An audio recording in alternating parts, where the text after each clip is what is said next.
which is there. So we're off. So good morning, and over to you, Helena. Hello there.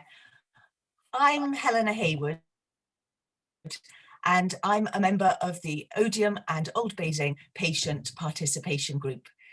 Now that's a bit of a mouthful, so it's shortened to PPG. Now I was a GP in Odiham for about 20 years, and I worked as a salaried part-time GP, but I retired 3 years ago, and now I am a member of I'm a patient of the practice, and I'm a member of the patient participation group. And just like every other member of the patient participation group, I just want to support the practice to be as good as it can be, and I want to promote the well-being of the community.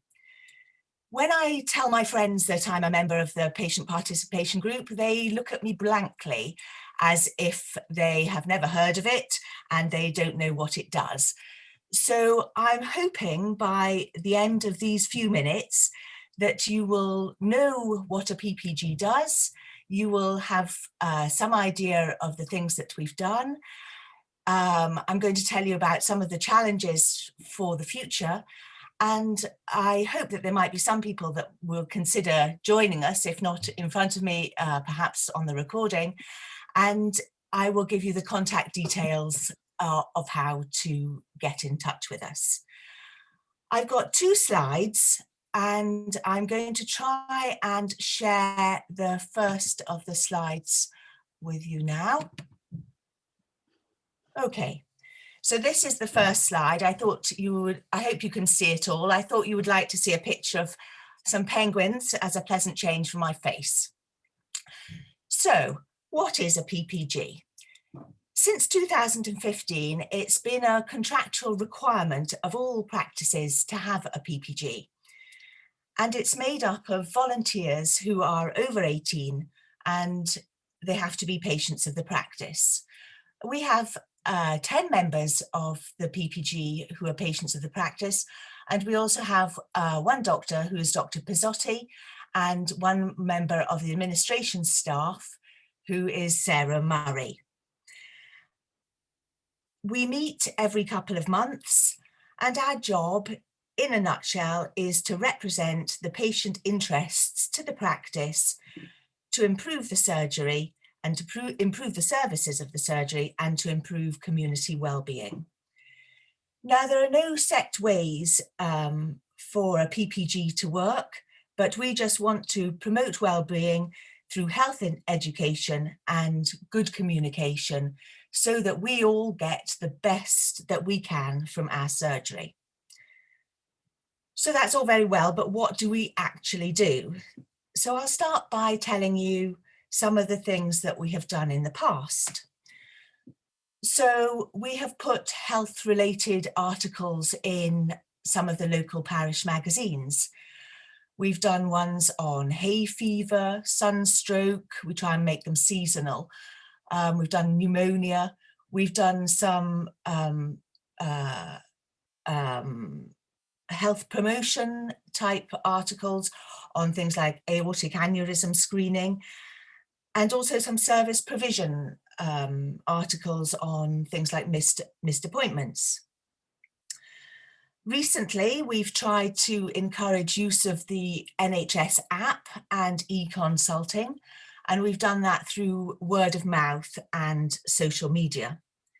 We've tried to support the practice in their flu campaigns as well.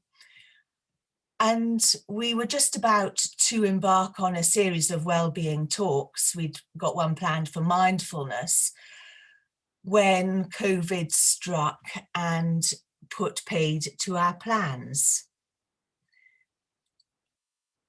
I think it's fair to say that we could actually do so much more than we're actually doing. And as we recover from COVID, there are some really big challenges ahead. And the 4 that seem to be a priority for the NHS at the moment are cancer, chronic disease, health inequality, and digital access. The first of these is cancer. Now it's thought that there's an iceberg of undiagnosed cancers in the community. And that's because people felt that they didn't want to come forward with abnormal symptoms during COVID, and quite understandably, they didn't want to go into hospital. And that's storing up problems for the future. I read recently that somebody said that there were 40,000 fewer cancers diagnosed in the last year compared to the previous year, or compared to what they would expect. And of course, that's storing up problems for the future. Also, people haven't been turning up for their screening because they were too scared, or it wasn't a priority, understandably, in COVID. And in fact, I think some of the breast screening and cervical screening programs were halted temporarily at the beginning of COVID, but of course that's not true now. And you may have seen some of the government telly advert about if you've had a cough for 3 weeks, then you should see your GP, as that could be a sign of cancer. And I think April is going to be Bowel Cancer Awareness Month, and so there will probably be promotions coming about that. And Mark has just told me about the Lions Initiative for prostate screening, which he may tell you about later. So we are storing up problems with cancers for the future. Secondly, there's the problem about chronic diseases, and by that I'm talking about things like heart disease, chronic lung disease, diabetes, and these were understandably put on the back burner during COVID. People didn't come for their follow-up blood test appointments and routine appointments. And so as we come out of COVID, we need to make extra efforts to try and regain control where that has lapsed. And in fact, I read an article recently written by an orthopedic surgeon in one of the medical magazines, saying that there were patients, as they're restarting doing the hip operations and the knee operations, people are coming into hospital with their blood pressure uncontrolled. And that's causing extra problems for the hospitals. So it's not just general practice. The third thing that I wanted to talk about was health inequality. And I think COVID has exposed some health inequalities. And even in Odiham, in our relatively affluent area, Dr. Pizzotti was telling me the other day that she has patients who feel that they don't belong to part of the community and that they feel that they live at the wrong end of the village. And obviously that's really upsetting to hear. And as a PPG, we recognise that we're not a particularly diverse group.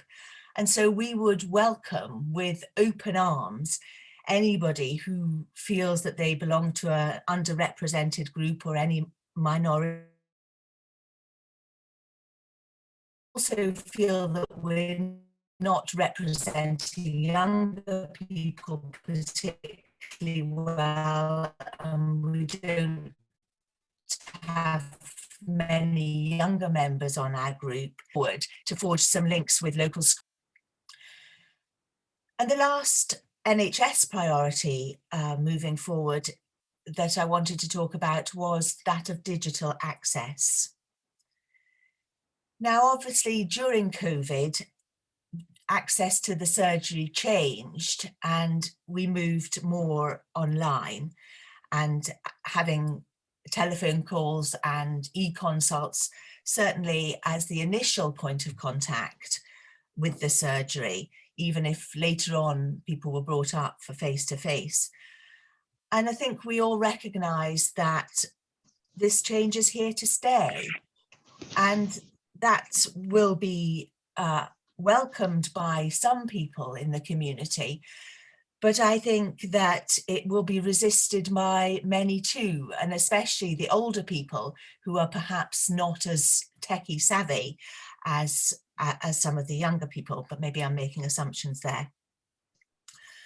I do know, however, that one of the things that is valued about general practice is that personal relationship that we develop with a doctor that we trust.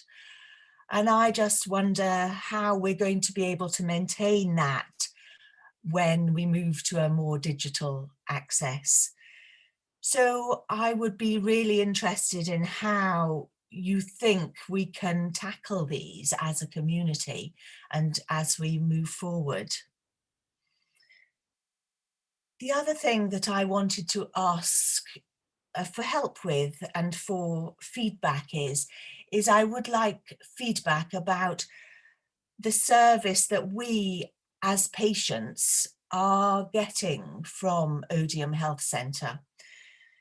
And it is with a bit of trepidation that I ask this, because this isn't really the forum for individual complaints, as those should be directed to the practice manager. However, as we move forward, I do think that we need to understand what about the surgery works and what doesn't work so well, so that we can feed that back to the surgery and work with them to improve the service that we get. And any suggestions that you have will be gratefully received. Now, I do know firsthand how hard the Odiham Health Centre staff work, and I know that they are all passionate about their jobs. That's not to say that they don't get ground down sometimes by the relentless pressures, but they really do want the service to work, and our job as PPG members is to help them to help us. So I'm going to give you the second slide. So if you would like to get in touch with us, this is the final slide, and it has the members of the PPG listed on it there, and we would love you to talk to us. On the right hand side, it tells you how you can do this, and that's just a screenshot of the Odiham Health Centre website. And if you go to the Odiham Health Centre website, at the top, there will be a menu button. And if you click on that, it brings up those purple boxes. And right at the bottom of the purple boxes, it says, have your say, and then patient group. And it has that left-hand side with the details of us on there. And you can put your message in the box. So that's about it, really. Oops. I don't know if I can get at, am I back onto screen, seeing everybody? So that's my talk, and I do hope that you found it interesting and informative, and that you might consider becoming a member of the PPG. Okay. Right, thank you very much for that informative talk, Helena. My pleasure.